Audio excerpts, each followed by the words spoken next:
लेकिन हम ज़रा बात करते हैं दिल्ली के अंदर मुनक़िदा हुई मीटिंग के हवाले से, लद्दाख के हवाले से ये अपडेट आपको करते चलें कि तकरीबन 22 महीने का डेडलॉक कल 11:30 बजे ख़त्म हो गया। यानी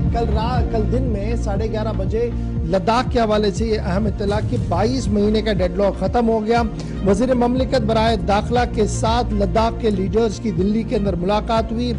LAB और KDA की तरफ से बाज़ाब्ता तौर पर मुज़ाकरात का आगाज़ किया गया और ये साफ कर दिया गया कि 6 शेड्यूल स्टेटहुड और उनकी मांगे सरफहरिस्त रहेंगी on the agenda of the talks और मरकज़ की तरफ से जो कुछ भी होगा उस पर भी गुफ्तगू की जाएगी। ताहम हाई पावर कमेटी के हवाले से एतराज़ात बरकरार हैं। लद्दाख को लेकर दोनों मंदुबीन यानी लेह के नुमाइंदे और करगिल के नुमाइंदे जो मुश्तरका तौर पर कल वजारत दाखिला के अंदर मौजूद थे, उनने साफ कर दिया कि लद्दाख के इश्यूज पर जो भी गुफ्तगू करनी होगी वो KDA की तरफ से की जाएगी या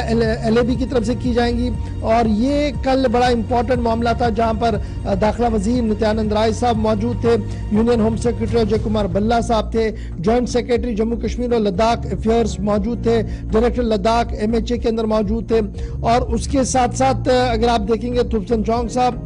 जो 2 बार लोकसभा के MP रह चुके हैं, ट्रेंग दोरजे साहब, नवांग रीजन जोरा साहब, तीनों का ताल्लुक लेह से है। और उसके बाद आप देखेंगे एपेक्स के बाद जब आप देखेंगे कमर अली आखून साहब साबिक वजीर रहे हैं, नेशनल कॉन्फ्रेंस के सीनियर लीडर हैं, हाजी असगर करबलाई साहब ये कांग्रेस के साबिक MLA भी हैं, और सजाद करगिली मारूफ तज्ज़िया निगार कलमकार हैं और चुनाव के अंदर भी गुज़श्ता दिनों इन्होंने हिस्सा लिया था। इन्होंने KDA की तरफ से जो है वो रिप्रेजेंटेशन किया, तो कुल मिलाकर 6 लोगों ने वहाँ पर रिप्रेजेंटेशन किया। लेकिन इस रिप्रेजेंटेशन के फ़ौरन बाद जब वो बाहर आए तो मुख्तसर सी बात उनकी तरफ से कही गई। क्या कुछ कहा गया? बैक टू बैक दोनों बातें आपके सामने रखते हैं। वो इसलिए था क्योंकि एक पिछले 1.5 साल से तकरीबन 1.5-2 साल से बाज़ाब्ता एक डेडलॉक था, बातचीत नहीं हो रही थी सरकार के साथ, लोग प्रोटेस्ट कर रहे थे, मुजाहिरे हो रहे थे और अपने मुतालिबात जो है सरकार के सामने रख रहे थे। पहली बार जो है लेह अपेक्स बॉडी और कारगिल डेमोक्रेटिक अलायंस के 6 मेंबरान जिनमें मैं भी शामिल था, तो हमने minister of MOS home, minister of state for home affairs Nityanand Rai ji से मुलाकात की और गृह मंत्रालय में ये मुलाकात हमारी हुई। और इस मुलाकात में हमने तमाम वो 4 पॉइंट्स जो हमारे थे उस पर सैर हासिल गुफ्तगू की। तकरीबन 2 घंटे की हमारी बातचीत रही और इसमें हमने कंपोजिशन जो एक हाई पावर कमेटी बनी थी उस कंपोजिशन पे सवाल उठाया, उस पर अपना जो रेजनमेंट था वो हमने दिखाया। साथ में हमने जो हमारे मुतालिबात थे, जो 4 पॉइंट एजेंडास को लेकर के हम चल रहे हैं, जिसमें स्टेटहुड की डिमांड है, 6 शेड्यूल है, जॉब्स है,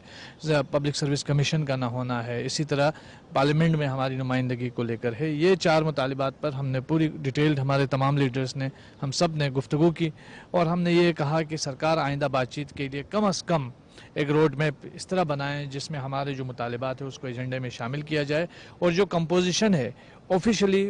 सरकार की तरफ से जिनको रखा जाता है हमें कोई इतराज़ नहीं होगा, लेकिन जो लेह अपेक्स बॉडी और KDA की तरफ से या लद्दाख की तरफ से जिन जिन मेंबरान को रखा जा रहा है वो मेंबर्स जो है अपेक्स बॉडी और KDA की मर्ज़ी से होने चाहिए। इस पर हमने बात की और इस पर उन्होंने यही कहा कि हम इन तमाम चीज़ों को लेकर के एक बार फिर हम खुद अपने आप में इसको बहस करेंगे, डिस्कस करेंगे और इसके बाद आप तक हम जो है अपना स्टैंड है वो पहुंचाएंगे। और दोनों तरफ से ये बात एक कॉमन थी चीज़ की, डायलॉग जो है वो कंटिन्यू रहना चाहिए, डायलॉग जो है वो रुकने नहीं चाहिए। तो अब मैं समझता हूँ जो बाल है वो गृह मंत्रालय के कोर्ट में है और आइंदा बातचीत का सिलसिला किस तरह आगे बढ़े ये अब मुझे लगता है कि सरकार सोचेगी इस पर और कोई ना कोई पेशरफ्त इस सिलसिले। एक चीज़ मैं वजाहत कर दूं कि आप जानते हैं अगस्त 2021 के बाद नित्यानंद जी जब लेह आए थे उस वक्त भी सिचुएशंस वैसा ही था और उन्होंने apart from apex and KDA दोनों को साइड लाइन रख के दूसरों से मिलने की बात की, जिस पे अपेक्स और KDA ने स्ट्रांगली रिजनमेंट शो किया और इसके बाद लद्दाख बंद की कॉल दी और immediately home minister Amit Shah ji ने इंटरफेयर करके फिर इसके बाद अपेक्स और KDA की लेह में मीटिंग हुई जिसमें डिसाइड हुआ था कि हम बहुत जल्दी कमेटी बना ले लेंगे और इस कमेटी के ज़रिए लद्दाखियों की जो कंसर्न्स है, इश्यूज है, उसको हम आगे लेके चल पड़ेंगे। लेकिन उस मीटिंग के बाद से लेकर आज तक, अब 2023 है, जून 2023, यानी तकरीबन 21 महीना होने जा रही है, 21 महीना ख़त्म हो चुकी है। और 21 महीने के बाद बड़ी मुश्किल से फिर इसके बाद गवर्नमेंट ऑफ इंडिया,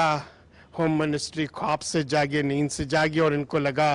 कि लद्दाख बहुत ही स्ट्रेटेजिकली इम्पोर्टेंट एरिया है, वहाँ के लोगों की इशू से कंसर्न अब हमें एड्रेस करनी चाहिए। तो इन्होंने फिर हमें आज मीटिंग के लिए बुला ली थी, और इस मीटिंग में हमने पहले ही चीज़ें मीडिया के ज़रिए क्लियर कर दी थी कि लद्दाख के लिए जो भी चीज़ें होंगी, डिसाइड होगा, वो लद्दाखी ही डिसाइड करेंगे कि एजेंडा क्या होंगे। हम किसी हाई पावर कमेटी के अगेंस्ट नहीं है, और हम चाहते हैं कि लद्दाख की जो इश्यूज है, कंसर्न है, वो बातचीत के जरिए ही हल हो। कुछ लोगों ने ये कोशिश प्रोजेक्ट करने की कोशिश की कि लद्दाखी बातचीत करना नहीं चाहते हैं, वो बिल्कुल अडमंड है, वो हड़ताल करना चाहते हैं, धरना करना चाहते हैं, बाइकआउट करना चाहते हैं। हमने कहा ऐसा नहीं है। हम चाहते हैं कि लोगों के जो कंसर्न्स है, लोगों के जो इश्यूज है, लोगों के जो डिमांड्स है, वो आप तक पहुंचाए और उनकी रेजोल्यूशंस हो। इसीलिए हम ये सारी चीज़ें कर रहे हैं। तो आज इन्होंने काम खुले मन से, खुले दिल से हम आपके साथ बातचीत के लिए तैयार हैं। तो तकरीबन 1.5 घंटा बातचीत चली। MOS होम नित्यानंद जी थे, सेक्रेटरी होम थे, डायरेक्टर्स थे, एडिशनल डायरेक्टर्स थे, ये सारे होम मिनिस्ट्री के ऑफिशियल्स वगैरह थे, और हमारी तरफ से KDS कमर अली आखुन साहब था, मैं था, सज्जाद करगिली थे,